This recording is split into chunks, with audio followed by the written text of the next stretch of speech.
Lord. Amen. God is good. All the time.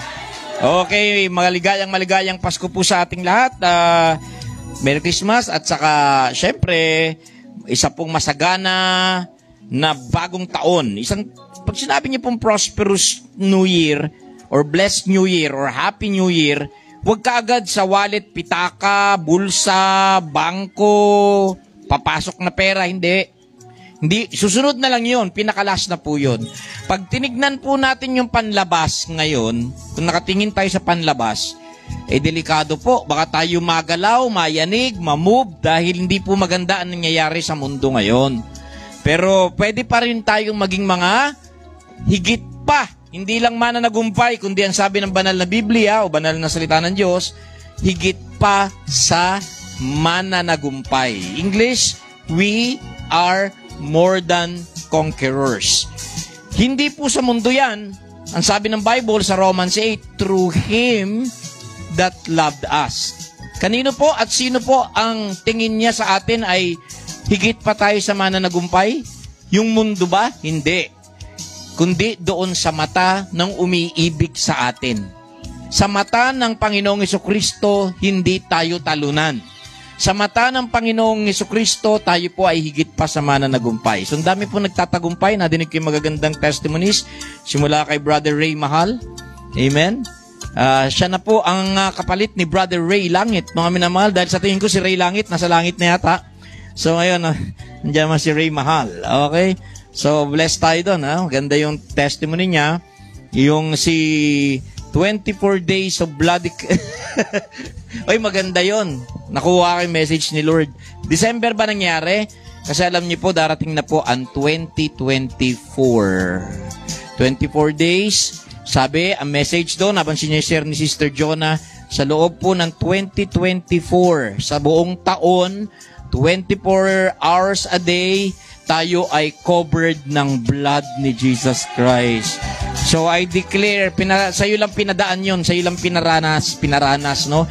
Kasi ang susunod po na taon ay hindi na po 23, 24. 24. At hindi natin alam kung anong meron yung 24, pero ang 23, honestly speaking, praise the Lord na lang, thank you Lord, matatapos na rin. The first half, okay, but the latter half, talagang nagkaroon po ng medyo roller coaster, bumpy ride, rough times, and it's not really a good number, 23. Kasi, mga minamahal, 23 ends with the odd. Pwede mo na sigurong baguhin yung team. I don't feel, sa akin lang po ito, personally, I'm not really parang sa mga odd numbers. Hindi ko gusto yung mga odd numbers. But I believe 24 is a good number. 2 is even, 4 is even, 2 plus 4 is even again. So, ibig sabihin, patas, mga minamahal. Pero pag sinabi nyo kasing odd, parang kontra, di ba? Yung 23, mga minamahal, hindi maganda talaga. Sa akin. But praise the Lord, we have to pass through yung mga ganung pagkakataon. Ano ho? Glory to God. Alright. Tapos, syempre pa, bless itong mag-asawang ito. Beauty queen na yung asawa niya. Mr. Pogi pa yung husband. Masasabi lang sana natin, sana all. Di ba, mga minamahal? Okay. So, ngayon po, ano ba? Paulit-ulit na lang 24 ngayon. Oh, di ba? Tama ba? 24 po ngayon. 2024 yung darating. 24 days. Yung busy kinsinyer ni Sister Jonah.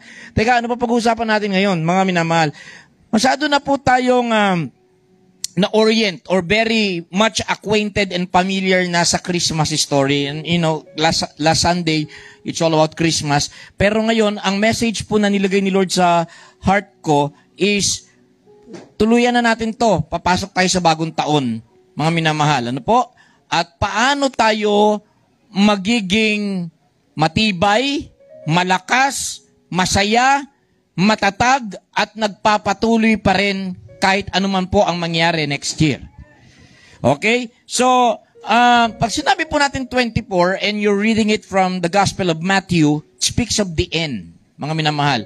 24 of Matthew ay puro tungkol sa katapusan, pagwawakas ng panahon, tanda ng pagbabalik, pagparito ni Jesucristo, at umaabot na nga po yun sa mapalad yung servant. Hindi babalik si Jesus Christ, ulitin ko po, hindi magbabalik si Jesus Christ para sa mga kaaway niya. Hindi kasi palaaway si Panginoong Jesucristo. Hindi siya babalik para sa mga kaaway niya. Hindi siya babalik para masaya siyang sunugin yung the fact, mga minamahal, na pagka bumalik ang Panginoong Jesucristo with all the glory, with all the power na meron po siya, automatic, kahit wala pong weapons na i-release ang Panginoon, lahat ng mga kontra sa Kanya matutunaw na lang sa brightness. Sabi ng Bible, lahat sila matutunaw na lang, malulusaw, matutupok by the brightness of His coming. Yung appearance niya pa lang, pagka dilim ka o nasa kadiliman ka, automatic, mawawala ka na lang eh. So He's not really coming for His enemies. He's not really coming for the earth or for the world. He's coming for His elect, sa kanyang mga pinili, for the elect's sake. Ibig sabihin, ang pagbabalik na Jesucristo hindi po gawa ng galit o paghihiganti, kundi dahil sa matinding pananabik, pagmamahal, kasabikan na makita ang kanyang mga tinubos at yung mga tapat na naglilingkod sa Kanya. Kaya nga po, chapter 24 na Matthew, mga minamahal, is about the signs, pero nag-close yun, na mapalad yung mga servants na maabutan ko, na tapat, nagsisigawa, at mabutan niya na, mga minamahal, hindi pa po tayo nawala. Amen? Okay. Now, dahil Pasko, kaya may Pasko kasi may dumating. May dumating na tagalangit. May ibinigay ang langit. May ibinaba ng langit ng Diyos Ama para sa sangkatauhan. That's the Lord Jesus Christ. Ibig sabihin, kaya tayo may Christmas, mga minamahal, because of the Advent. Now, muling magbabalik yung sineselebrate sa season ng Pasko. Okay? So ngayon, pag sinabing maghanda sa Pasko, ang hinahanda, mga minamahal, kung beauty conscious ka, ihahanda mo yung, puno yung parlor. Manicure, pedicure, facial, kasama na buhok. Doon pa lang po siguro ang budget mo hindi lalagpas ng 5,000. Doon pa lang ha, kung more on sa physical side ka. Pero another thing, maghahanda sa Pasko, depende kasi sa Pilipino eh. May mga pamilya na ayaw na sa bahay. Ang ginagawa nila, which nung unang panahon ginagawa din namin, lumalabas po kami. Punta ng either Baguio or pupunta ng mga beach resort sa Batangas. Pero those were the days, mga minamahal, Christmas and New Year. Naalala mo ba, Jay? Oh, yun, di ba? Okay. So, yun ginagawa namin. So, yung iba maghahanda. Yung iba, mga minamahal, kumukuha na ng, sabi nun, yung peso seat sale 1 year pa lang. Alam niyo ba? Ang dami ng mga Pilipino ngayon, kung may planong pumunta ng Boracay, etc., o mga lugar na 1 year yung planning, mga minamahal. Hindi kasi, pag kinuha mo kasi kagad, yung linggo na lang or buwan, medyo mataas. So, ang style ngayon, nakuha ko na rin, ang planuhan ng mga major na bakasyon ngayon, ang taas para makatipid. Mga minamahal, okay? So, yung iba naman, papaganda ng bahay, at saka syempre yung budget para sa pamimigay, at saka iahandang pagkain. Okay? Yun yung ginagawang paghahanda ng tao sa Pasko. At alam natin, kaya may Pasko dahil dumating si Kristo. Pero how many kaya ang naghahanda sa muling pagbabalik ni Jesucristo? Ihahanda ba natin yung mga buhok natin? Kinakailangan ribbon? Mga minamahal, kinakailangan kaya pagbalik ni Kristo, naka-pedicure, naka-manicure, at naka-facial na po tayo, mga minamahal? Ganun po ba? Pagbalik ni Jesus Christ, kinakailangan puno ba ang mga bulsa natin? Okay? Hindi. Kinakailangan puno ang mga ilawan natin nasasalubong sa Kanya. May pagsalubong po na tinatawag. Amen? Okay, pag sinabi pong Pasko, it speaks, naipaliwanag ko na nga po last Sunday, is about buhay. It's something to do with life. Pero ngayon, tignan natin kung ano ang sabi ni Lord Jesus sa Kanyang muling pagbabalik. Luke 18. Wow, ganda to. 8-8 ha, mga minamahal. Luke 18:8. Okay, Lucas 18:8. Oy, 8-8. Sabi ko sa inyo, ending.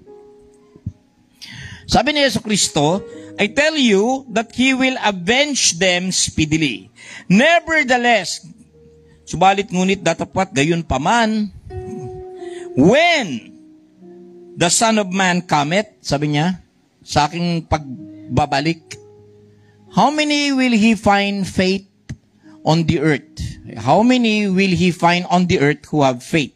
Sa English pa, when the Son of Man comes, shall He find faith on the earth? Meron pa ba akong makitang pananampalataya? Yun, okay? O tapat. Meron pa ba kaya akong nakitang tapat? Yun, no? Sige, manalangin po muna tayo bago po tayo magpatuloy. Makapangyarihan Diyos amang nasa langit, sa pangalan ng Panginoong Hesus. Lord, Father, maraming mga tao ang nagsasaya sa Pasko. Pero mas marami ang hindi masaya. Pero Lord, hindi po kasi nakabase ang Pasko namin sa panlabas. Hindi po nakabase sa budget. Hindi nakabase sa material. Hindi nakabase sa earthly. Ang tunay na diwa, pag sinabing diwa, espiritu, is si Kristo dumating sa aming mga puso. Kaya nga, may awit na Christmas in our hearts. It's not doon sa table, it's not doon sa living room na nakadisplay, or doon sa backyard, o sa front yard, no? Kung si Kristo nasa puso namin, palaging Pasko. Ama, sa message ngayong umaga, I pray na mangusap po kayo. Tago niyo po ang inyong lingkod sa inyong likuran na hindi po ako ang kanilang mabigyan at matuunan ng atensyon kundi si Jesucristo lamang, Lord. I-bless niyo ang word at i-bless niyo ang bawat isa. Beyond our comprehension, beyond our understanding, bless us, Father. And all the glory goes to you in Jesus' name. Amen and amen. Okay, punta tayo sa Word of God. Salita ng Diyos. Sino po dito ang gusto makapasok sa kaharian ng Diyos? Ano po ba ang mensahe ni Jesucristo? Ano yung message? Ano yung mabuting balita? Tinatawag po ito sa Bible na Gospel of the Kingdom. Everyone say Gospel? Ano ba ibig sabihin ng Gospel? Bigang Tagalog? Sige po. Ano ibig sabihin ng Gospel? Maganda, mabuting balita. Iyon ang dala ng Panginoong Hesus. At yun din po ang panghuling tanda bago siya bumalik, na ikakalat, ipapangaral sa buong mundo. Ang alin? Mabuting balita. Mabuting balita ng ano, pakipalo. Huy. Matthew 24, verse 14. Kailangan mabilis ka sa ganyan. Okay. Matthew 24:14. Sabi po ni Lord Jesus Christ, amazing dahil puro yung ending para kumbaga sa kwan pa, nagra-rhyme ito. Luke 18:8 yun, Matthew 24:14. 4-4 naman ito. Para 8 tayo palagi ngayon, no? Nakita nyo kanina, 8-8. Ito, 4-4 yung ending. Pagka inad ninyo yan, 8 na naman. And the good news about the kingdom, ano daw po? Ang mabuting balita patungkol sa kaharian ay ipapangaral sa buong sanlibutan upang makasaksi ang lahat ng bansa o bayan, madinig yon, and then darating ang katapusan. Okay, that's it. Gusto nyo dumating yung pagbabalik ng Panginoon, that's what to do. Preach the gospel. Amen po. But what good news? Good news about the kingdom. Okay? Ano ang nadinig ninyo na nangyari sa kanila, sa atin, nung tinanggap niyo si Jesus Christ? Ano yung napasukan ninyo? Sige nga po, mga minamahal, matanong ko, ano nangyari sa inyo po? Sa atin. Sa atin. Anong tawag dito sa samahan na to? Oh, sabihin, Christians, yes. Church, yes. Pero nadinig niyo na ba yung BA na salita? Para daw makapasok sa kaharian? Ano yung BA? Bachelor of Arts? Kinakailangan ikaw ay ma-born again. Born again, ibig sabihin, katulad ng mensahe ni Brother Ray kanina sa una niyang patotoo, pag bagong taon, sana bago na rin po lahat. Amen? Sabi niya, magre-renew ako. Ang unang-unang mensahe ni Jesucristo at ni John the Baptist, kasi yung mga Old Testament, kay Moses yun, at saka yung mga prophets, pointing sa pagdating ng Messiah. Pagdating ni John the Baptist, yung forerunner ni Christ, at saka si Jesus Christ, biglang suddenly, nag-iba yung message, yung tono ng kanilang, kung sabi, magbagong isip na kayo. Sa iba, nasanay tayo sa, magsisi kayo sa inyong mga kasalanan. Ako, ganun, di ba? Para nangungundiman dating, no? Magsisi kayo, ikumpisal ninyo. Pero actually po, sa original po, Aramaic and Greek, which is the New Testament tongue, ang ginamit po ay metanoia. Magiging bagong ganap lang ang isang tao kung magiging bago na ang takbo ng kanyang pag-iisip. Because the mind makes the man. Amen po ba? Kung ano yung estado ng mind mo, yun din ang estado ng tao. A peaceful mind will make a peaceful man. A troubled mind will make a troubled man. Kung ano yung mind, yun yung tao. Ay, meron ba? Brother David, Proverbs, di ba? Ito, check po natin. Okay, So, pag-usapan natin, ito, sa mundo, ang dami natin natutunan. Naku po, ang daming natutunan. May mabuti. Sa mundong ito, natutunan natin ang the good, the bad, and the ugly. Ano po, amazing dahil mas maraming negative. The good, which is good. Pero yung dalawang magkasunod, hindi maganda. The bad and the ugly, hindi po maganda. No? Okay. Ito, pakbasa nga po. Sige nga, 1, 2, 3, go. Basahin nga po ng bawat isa.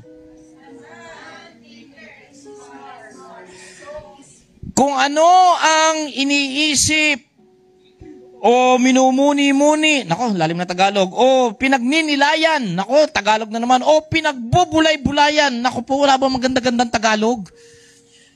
Puro malalalim yung kawawa yung mga Bisaya doon, di ba? Nilay-nilay, bulay-bulay. Ano pa ba? Isa, pinagninilayan. Ba't pa ulit-ulit? Nilay-nilayan, bulay-bulayan. Ano pa? Okay? Nilay-nilay nga eh. Ano yun? Iniisip mo sa puso natin.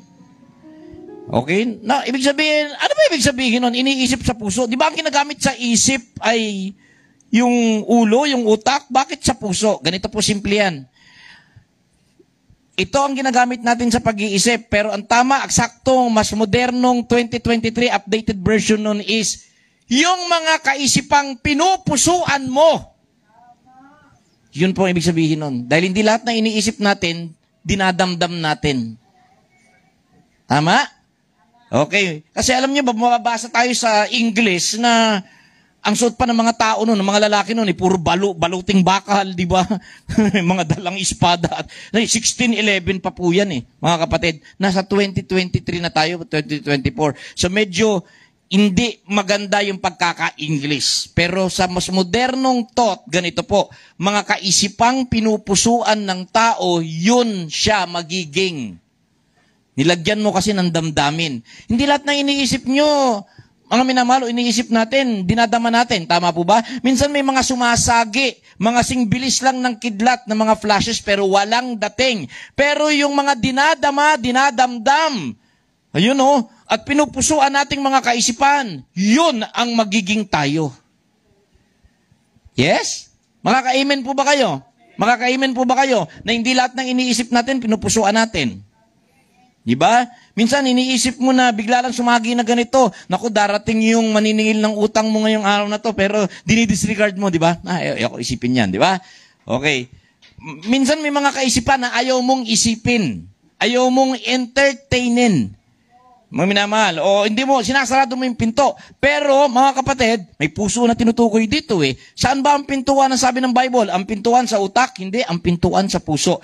Kung ano yung mga kaisipan na binubuksan natin yung pintuan ng puso, yun po ang magiging dominant sa atin. Magets na po ba natin? Hello? Ano po iniisip nyo ngayon? Bakit tahimik? Sana matapos na bago mag-alas 12 kasi mamimili pa ako. Paano yung minarinate doon? Natakpan ko ba?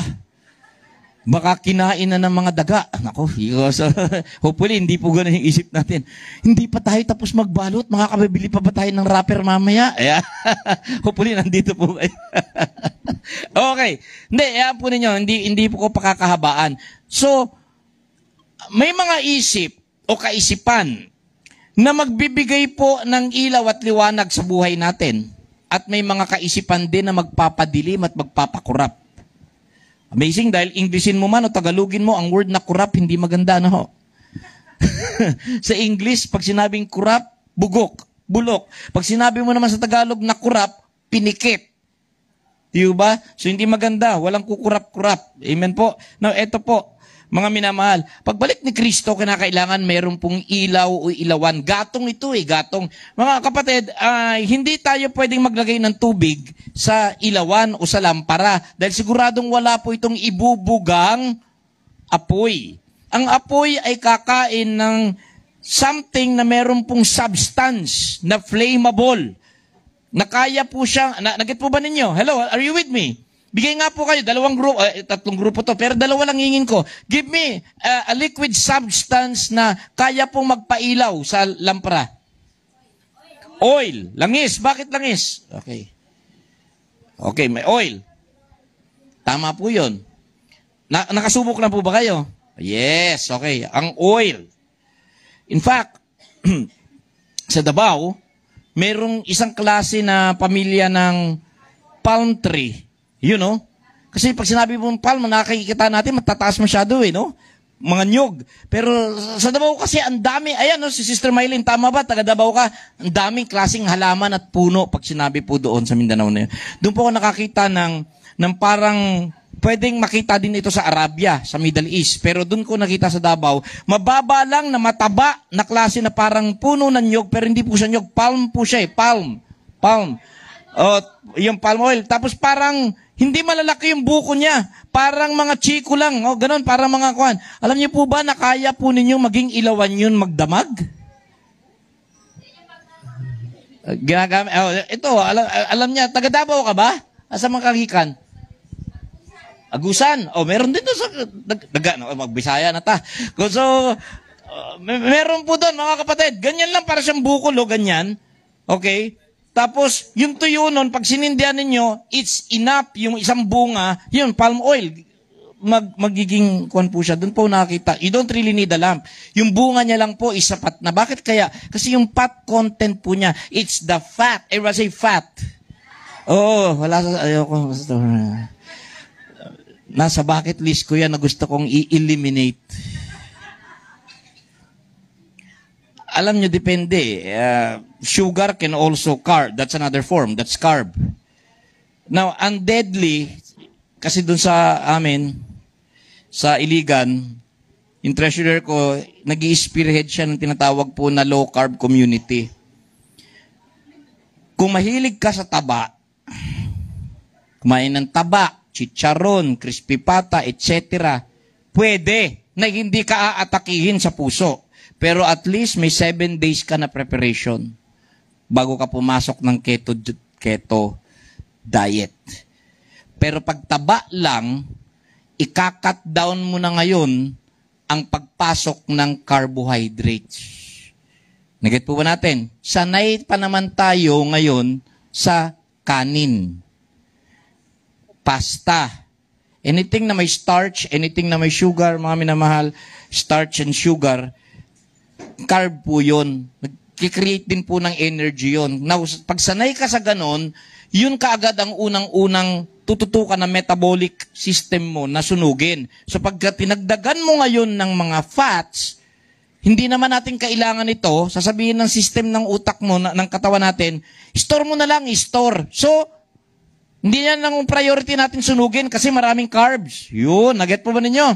So, ang gagawin, susunugin niya yung carbs, yung mga fats, saan i-deposito? Naku, kung saan-saan. Sa liig, sa bilbil, kung saan-saan na po, masama kung na-deposito na po yun doon sa mga daluyan ng dugo. Now, on the other hand, kung i-cut ninyo yung carb, ano po, mga minamahal, at mahilig kayo magkain ng taba, babaguhin ngayon ng system ng katawan ninyo. Sasabihin na, okay, wala tayong carbohydrate na natatanggap ngayon. So, anong meron dyan para i-consume natin for energy? Ngayon, i-convert nila ngayon yung fats. Yun po ang magiging source ng energy. You with me? So, yung mahilig sa taba, i-cut nyo yung carbs. Ganun lang po yun. Pero hindi po ako dito para magturo ng diet, no? Mga minamahal. Marami pong kwan dyan eh. Now, ang deadly sa atin, bulalo ang sabaw. At hindi masarap ang bulalo kung hindi talaga yung utak. Kinakalikot pa po talaga natin, no, yung utak. Tapos, ang sarap ng crispy pata. Grabe, crispy pata. Sinabayan mo pa ng ispagata. Sisig taba. Tapos, meron pa pong leche plan. Tapos, may salad pa, may ice cream at kumukulong tubig pag binuhos sa baso. Okay. Magdasal ka na. Umabot ka pa sana sa bagong taon. Yun po, mga minamahal. Okay? Yun na ang problema. So, please, gusto po namin kayong makita sa 2024, ha? So, eat wisely. Pero may lamang dito, Sister Jonah, tatawa lang siya sa atin. Sabi yan, malayo pa ako dyan. Kasi wala sa diet ko yan, siguro. Okay, so mga minamahal, iwanan po muna natin yon.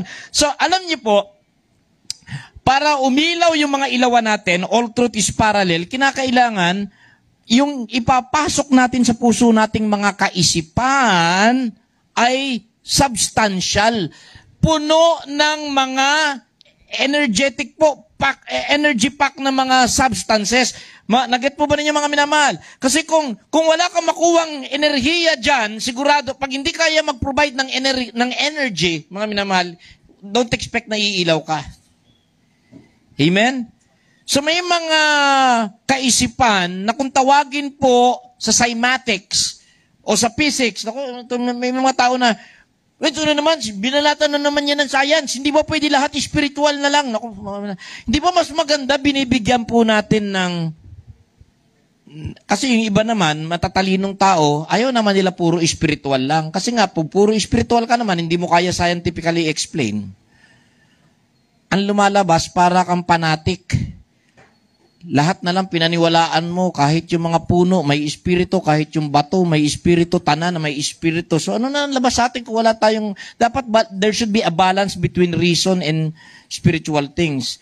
Kung hindi kailangan ng reason, hindi na tayo binigyan ni Lord ng isip. Amen? Sabi ni Lord, ibibigay ko sa tao, puso lang. Di ba? Huwag na natin bigyan ng isip yan dahil siya ay mabubuhay sa pananampalataya lang. Huwag na siyang mag-isip. Ano mag-isip? Hindi ka tayo papasok sa kaharian ng Diyos kung hindi tama yung isip natin eh. Tama po ba? We can be transformed by what? The renewing of the heart? No, by the renewing of the mind. So may mind. Amen. Hello? Pero hindi naman pwede puro utak lang. Hindi din pwede puro puso lang. Kinakailangan maging symmetric po sila. May coordination dapat. Yes? Sino sa ngayon? Okay, so ano ba dapat isipin? Para tayo ay laging happy. Ito po, Philippians. Ayun. Hindi ko pa kakahabaan tong message dahil alam ko po, bispiras ng Pasko ngayon eh. Ako nga, 25-25, biyahe. No, biyahe ako. Ang masama yung before the 25, nag-stranded na sila sa airport, di ba? Pero yung araw mismo, sigurado marami ng tulog dahil sa puyatan mamayang gabi. Now, tingnan po natin to. Philippians 4, verse 6. I am telling and sharing with you people, paano tayo magiging masaya, mailaw. Alam niyo, di ba, pag New Year, pampataboy daw ng malas, di ba, Brother Ray? Bakit gumagastos yung mga tao? Pailaw. Hindi naman, yung iba ayaw na yung word na paputok. Di ba? Kasi maingay. Pero yung fireworks, sa Tagalog pala yung fireworks ay pailaw. Salubungin yung bagong taon na may pailaw, maliwanag. Okay. Sana naman hindi lang po yung mga sinisindihan ng maliwanag. Pinaka-importante, tayo mismo yung maliwanag.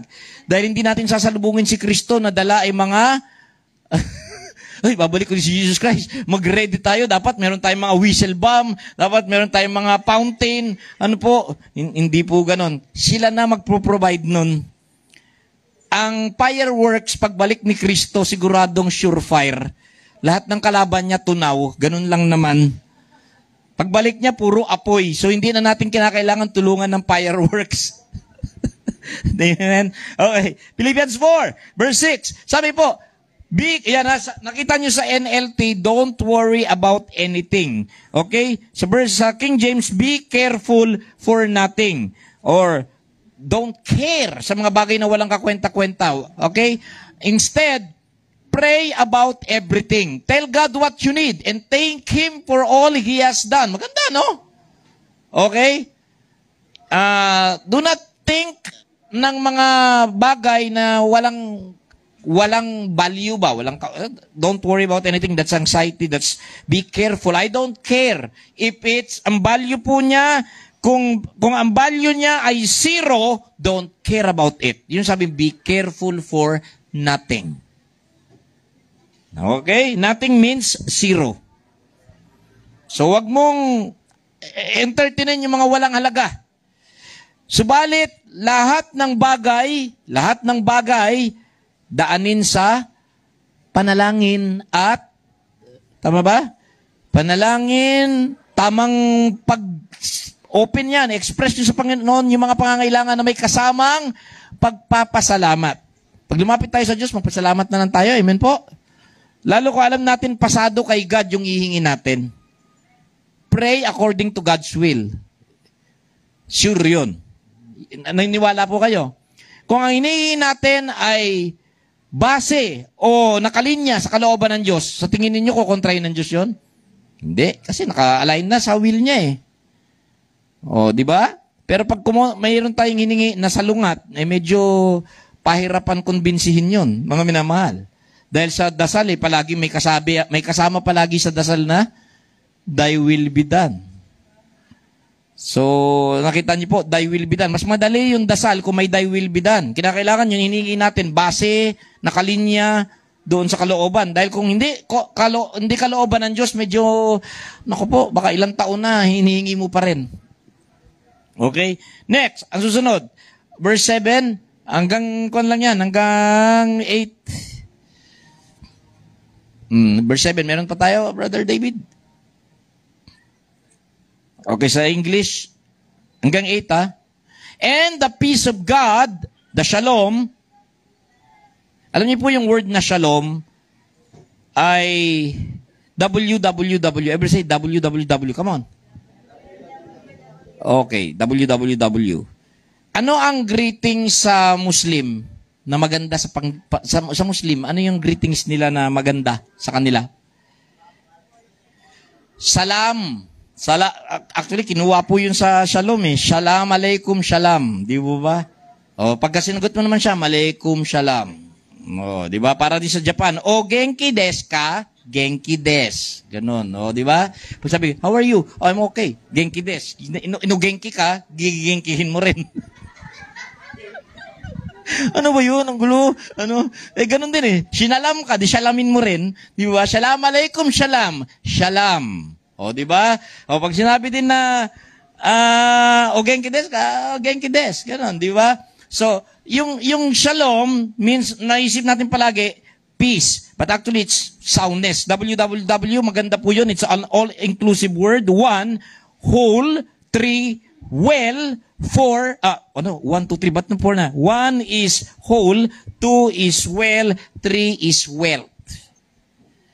Wow, Pag binigyan ka ng shalom, ano yung www? Buo, which also means sounds. Pag binigyan ka ng greetings na shalom, anong gagawin mo? Tatanggapin niyo po, hindi? Yes, tanggapin niyo, receive it. Naalala ko may sinabi si Jesus Christ, pag hindi kayo tinanggap sa isang bayan, ipagpag ninyo yung inyong mga panyapak at huwag niyong iwan yung, sabi niya, huwag niyong iwan yung shalom sa kanila. Wow, grabe. Take your peace with you. Huwag mong silang bigyan ng shalom. Oh, bakit kaya? Kasi nga po, pag sinabi po shalom, ibig sabihin, para mong dinideclare, wini-wish dun sa sinabihan mo na lahat sa'yo dapat buo. Nawa buo ka. Buo ang isip, buo ang loob, buo ang katawan. Buo. Ibig sabihin, sound. Well. And then, finally, kasama na din yung wealth. Dahil mga minamahal, if you are well, doubtless you will be wealthy. Because health is wealth. Amen? May mas mahal pa po sa ginto, may mas mahal pa sa pilak, may mas mahal pa sa pera. Ano po yun? Hindi ka na-hospital, malusog yung katawan mo. Dahil kahit marami kang pera, pag may tama ka, magbababay din yung pera. Pambili ng gamot, pangbayad kay doc. Tama po ba? So, anong gusto nyo? Gumastos? Ay, marami akong pera. May gagastusan ka. So, magpo-provide ang langit ng gagastusan mo. Paano kung wala kang panggastos? Sasabihin ni Lord, okay, wala ka naman panggastos, so ialaw ko na yung katawan mo ay wala kang gagastusan. Yun. Napansin po ninyo, karamihan ng mga walang panggastos, lalakas ng katawan. Di ba? Na-notice ko, karamihan ng nandilimos ngayon, ang laki ng katawan eh. Kaya nga yung mga ayaw magbigay, laki-laki ng katawan, di magtrabaho to. Di ba? Maawa ka yun talaga may kapansanan, pero karamihan po yan, machong-macho eh. Di ba? The peace of God which passeth all understanding shall keep your hearts and minds through Jesus Christ. Dito ko po tayo close. Ano yung mga dapat natin isipin na dapat natin damdamin o pusuan? Okay? Ito po, verse 8. Finally, sa katapusan mga kapatid, ayan na, instead of, finally, brethren, whatsoever things are true, don't entertain false. Or, sa mas moderno pang salita, ginagamit pa ba yung word na jejemon? Nung wala pa social media, puro text-text lang, nauso yung jejemon, di ba? Di ba? Ano ba yung sample ng jejemon? Sa sample nga ng jejemon, Jonathan, sample ng jejemon. Hindi ka ba jejemon? Ba't ang dami mong ka-text? Talagang buo ha? Grabe, buo-buo yan kung mag-text. Kasi yung jejemon, di ba parang mali-mali yung spelling ba? Walang bawel? Bigyan nyo nga akong sample.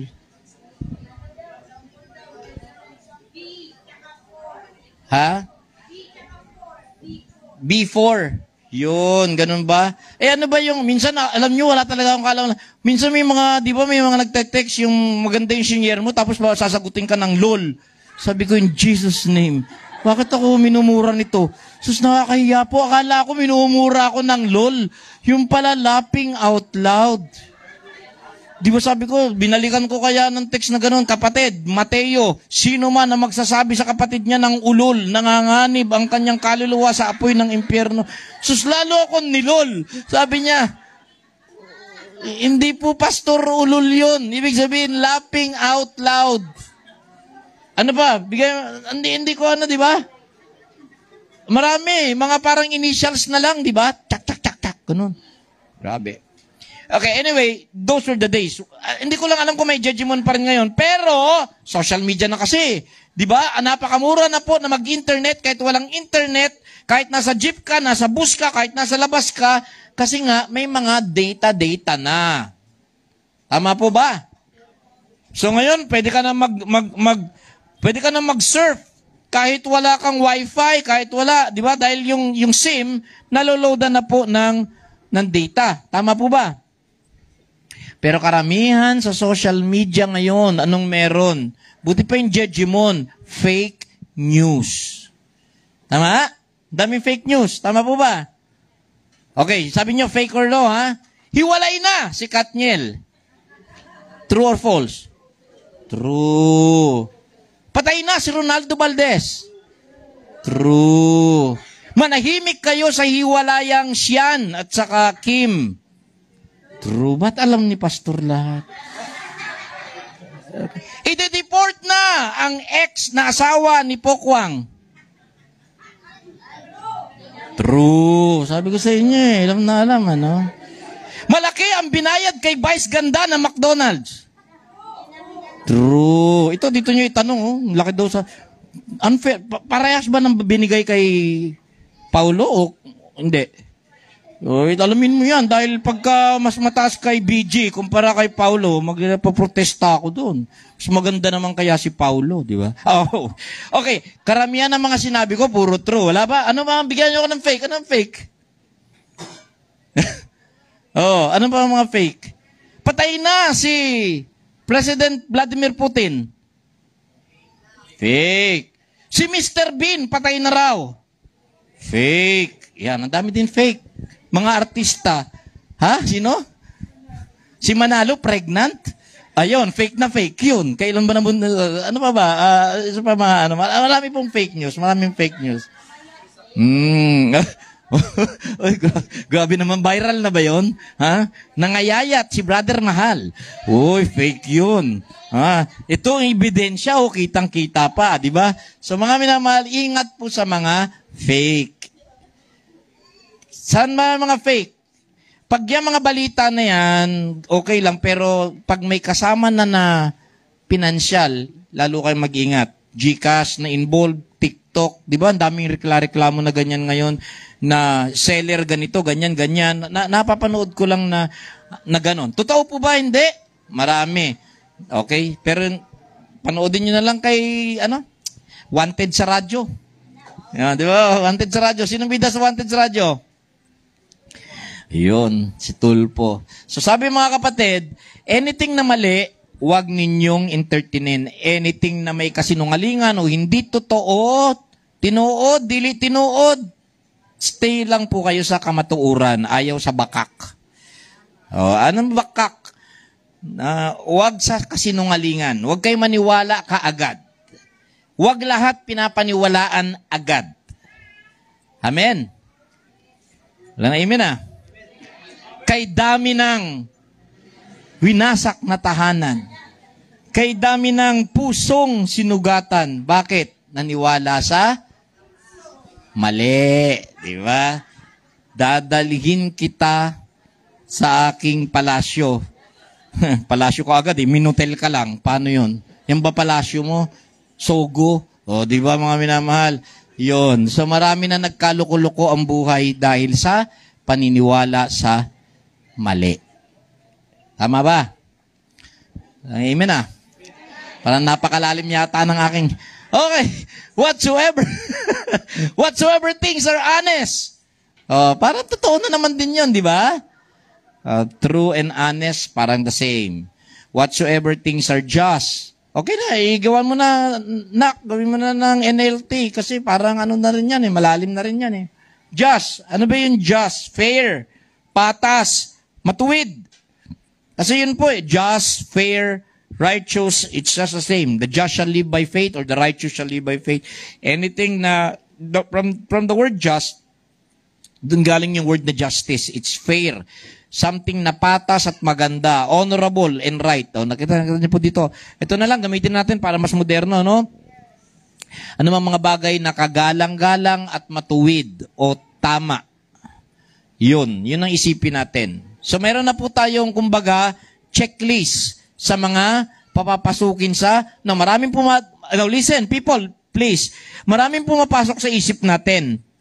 Okay lang yun. Ang masama, yung papapasuking kaisipan sa puso na natin. Pag pumasok na sa puso natin yun, o pinusuan na natin yun, yun na po magkakaroon ng effect sa buhay natin. Hindi lahat ng dumarating kasi, in a minute, sa isang minuto lang, that's 60 seconds, wow, grabe. Ilang thoughts ang sumasagi, dumadaan dyan sa inyong kalye ng utak. Alam niyo po ba na you will be a very powerful person if you can, by 60 seconds, stick only to one thought. Magiging master ka nun, ha? Kaya niyo po ba? Isa lang talaga iisipin niyo. Isa lang, focus. If you can do that in 60 seconds, tapos dinedevelop mo pa yun, wow, grabe ka. Pero 60 seconds, ang dami, no? So, fix your thoughts on what is true and honorable and right. Then, susunod po ay pure. Amen? Pure. Dalisay. Busilak. Para magaganda lahat ito, di ba? Pure and lovely. Alam niyo po, mga minamahal, I don't think marami tayong makukuhang ganito sa balita. Tama po ba? I doubt na makakuha tayo nito mga to sa balita. Yes, depende kung anong news. If you're hearing and receiving it from the world's news or from the world news, I don't think we can see these things sa world news. But, makikita natin yan sa good news. Good news of the kingdom. Pwede natin makita yan. Alam niyo po, pag pinagsama-sama lahat yan, nakasulat yan, isang word lang sa akin. Ano po yun? Okay? Sige nga po. Fix your thoughts. Focus ka lang doon. Entertain that thought. True, honorable, right, pure, lovely, admirable, excellent, worthy of praise. Dami, no? Isa lang sa akin yan. This one. Si Jesus po lahat yun eh. Tama po ba? Tama po ba? Okay? Is Jesus true? Yes. Is Jesus Christ honorable? Yes. Is the Lord Jesus right and pure and lovely? Yes. Is the Lord Jesus Christ admirable? Yes. Is the Lord Jesus excellent? Yes. Is the Lord Jesus worthy of praise? Yes. Kasi kung isa-isayin pa natin, parang helmet of salvation, breastplate of righteousness, shield of faith, sword of the Spirit, word of God. Di ba? Belt of truth. Parang binreakdown mo pa eh. Pero alam niyo po, sinabi ni Paul, kung ano yung dinamin niya sa Ephesians, winantime niya na lang sa Romans saka sa Galatians. Instead na binreakdown niya yung salvation, righteousness, shield of faith, truth, gospel of peace, saka word of God, inisan niya na lang, put on the Lord Jesus Christ. Because Jesus Christ is our salvation. Saan niyo nalagay yung helmet? Sa ulo. Ibig sabihin, ang dapat laging nakatakip sa ulo natin, save ka. Save ka. Save ka. Eba say, save ako. Come on. Save. I'm saved. I'm saved. I'm saved. Salvation po yun. Ibig sabihin, ano ba tuturo ni Pastor Roderick? One save, always save. Wrong. Hindi po yun ang tinuturo ko dito. Pero ang sinasabi ko po, pag iniisip niyo si Lord Jesus Christ, you are not thinking of condemnation. You are thinking of your complete redemption. Hindi po sinabi ni Jesus dun sa cross, humanda ka pagbaba ko. Hindi. Ang sinabi ni Lord Jesus, it is finished. So kung ano lang yung sinabi dun sa 7 last words, yun lang ang paniwalaan mo. And stick on the Lord. Amen po ba? Put on the Lord Jesus Christ there, oh, and make no provision. So, put on. Dalhin mo si Lord Jesus. So when you're thinking of Christ, mga minamahal, you can have a good night's sleep. When you're thinking of Jesus, meron kang peace of mind. When you're thinking of Jesus, you don't think of condemnation. You don't think of judgment. You don't think of such, because Jesus Christ is your salvation. The very name Jesus means salvation. Amen. So, ang totoong Kristiyano, paglalabas ng bahay, ano nasa isip? Mau-hold up ako mamaya. Ano? Di ba? Aray naman. Yung bahay na isip nyo, sasakay ako ng airplane. Nako, mag-crash ito. Yun. Di ba? Ano ba iniisip mo? Babangkarote yung business ko mamaya. Hindi po.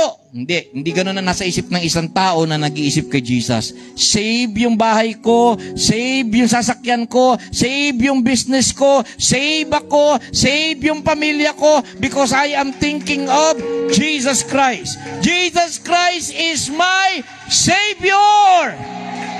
Praise the Lord. Amen. Yun po iniisip mo. Hindi mo isip na ma-accident itong motor, ma-accident itong kotse. Hindi. You're not thinking of Jesus. When you're thinking of Jesus, you're thinking you are in good hands.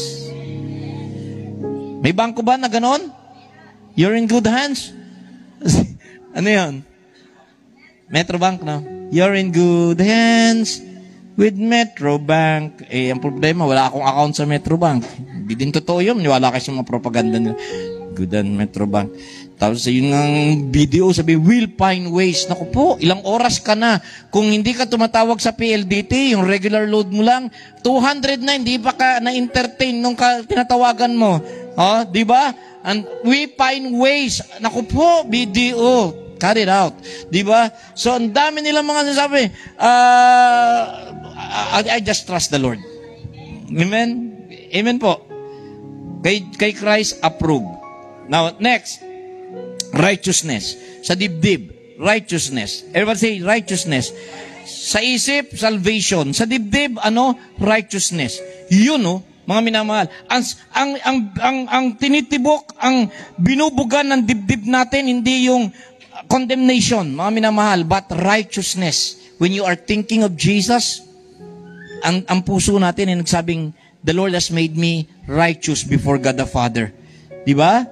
Praise God. Then shield of faith. When you're thinking of the Lord Jesus Christ, lumalakas yung faith mo.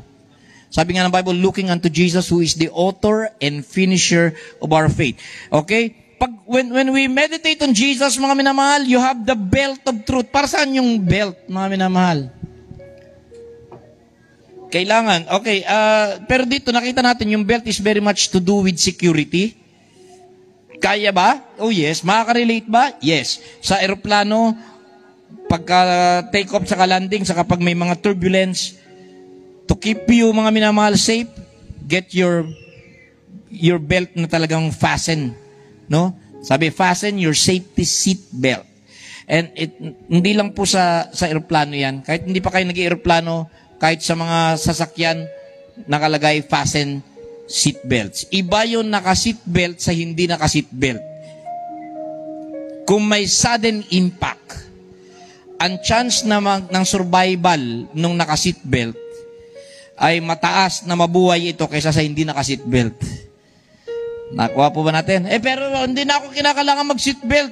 May airbag naman yan. Naku, yun ang pinakadelikado kung airbag lang tapos hindi ka naka-seatbelt. Bakit po? Dahil pag biglang preno, bumangga yung harapan, biglang bumuga yung airbag na gano'n at hindi ka naka-seatbelt, patay ka pa rin. Bali ng leeg ang ikamamatay po ninyo dahil ang lakas po ng impact nung karamihan yun, kinuha nila yan sa dummy. Yung mga dummies, yung impact na gano'n, tapos hindi naka-seatbelt, may gano'n, bali talaga ito. Dahil sa gano'n. Oo, gano'n. Para kang sinuntok ng ilang pakyaw nun. Mga minamahal na po. Okay, so pagkasama natin si Kristo, secure ka. Dahil sinasabi po ng Bible na si Jesus Christ yung katotohanan. Then si Jesus Christ din po ay gospel of peace. Siya din po yung panyapak natin sa mga tibu-tibu, sa mga all-terrain, sa mga hindi magagandang lakaran. Di ba? Okay. Kinakailangan meron ka daw pong may pambalot daw ang inyong mga tiil.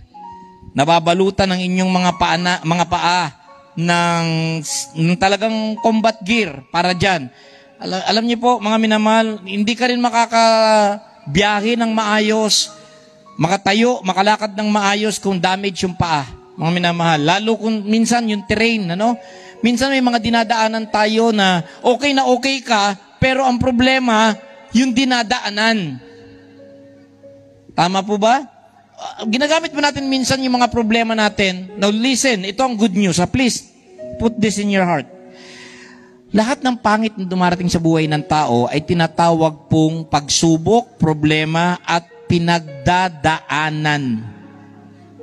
Dumadaan ka lang. Kahit gaano kalakas ang lindol o gaano mang kalakas ang bagyo, and it can do a major damage depending sa lakas. Pero ito lang ang sinabi ng Panginoon, nothing is permanent. It doesn't stay all the time. Walang bagyo na isang taon, nandyan pa rin yung bagyo. Di ba? Sino yung maalala yung pinakamalakas na bagyo? Natatapos na po. Yolanda yata yung naalala ko eh. Ha? Si Yoyoy? Hondoy? Parang Yoyoy. Di ba kumanta ng Mactan yun? Kasi dito kasi sa Manila, si Ondoy. Depende kung saan ka na tinamaan, Pero I think sa lakas, pinakamalakas si Yolanda. Dumaan yun ng Samar at sa Leyte. Pinakamalakas yun. Sa akin, Then, yung Sendong, hindi ganun kalakas, pero nakakreate naman ng casualty doon sa Cagayan de Oro sa Kasailigan. And then, si Ondoy dito sa Metro Manila. So, mga minamahal, kahit ano pa po lakas, tandaan nyo lang po, hindi sila permanente. Kahit ano pa yung lakas ng lindol, hindi po permanente. Okay? Now, kung may mga pinagdadaanan tayong pangit, kung pangit naman ang daan, minsan may daan na hindi maganda eh.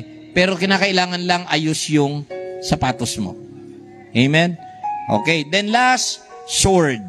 Pinakamalakas na sword is yung Word of God. At ang tawag po, ang pangalan ni Jesus Christ ay Word of God. So mga minamahal, preparation lang ito.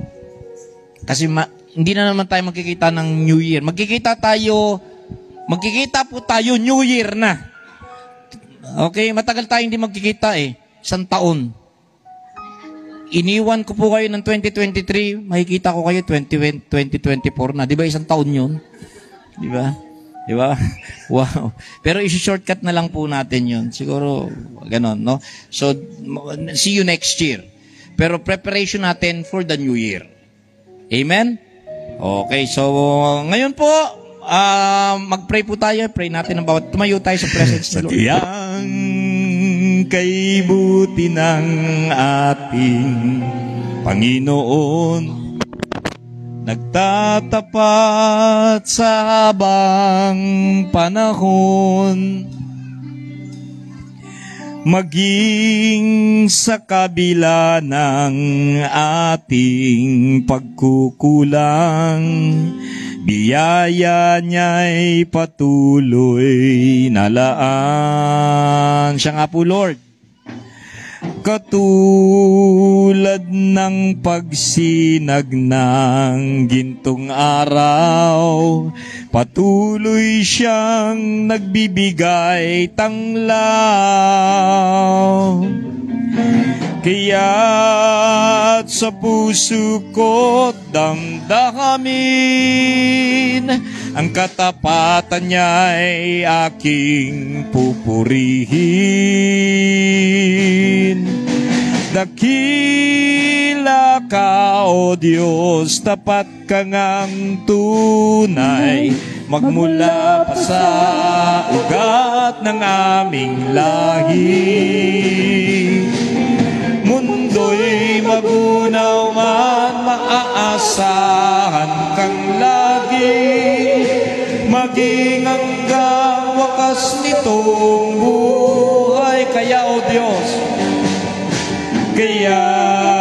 O Diyos, ika'y aking pupurihin, sa buong mundo'y aking aawitin. Dakilang iyong katapatan, pag-ibig mo'y walang hanggan. Dakila ka, O Diyos, tapat ka ngang tunay, magmula pa sa ugat ng aming lahi. Mundo'y magunaw man, maaasahan kang lagi, maging hanggang wakas nitong buhay. Dakila ka, O Diyos, sa habang panahon, ang katapatan mo'y matibay na sandigan. Sa bawat pighati, tagumpay man ay naroon. Daluyan ang pag-asa kung kailang ay hinahon. Pag-ibig mo man ay sa'kin noon hanggang ngayon. Dakila ka, O Diyos. Siya nga po, Panginoon, niluluwalhati ka namin, aming namang Diyos. Maraming salamat, Lord, at nakatapos kami ng aming pong Christmas Eve service.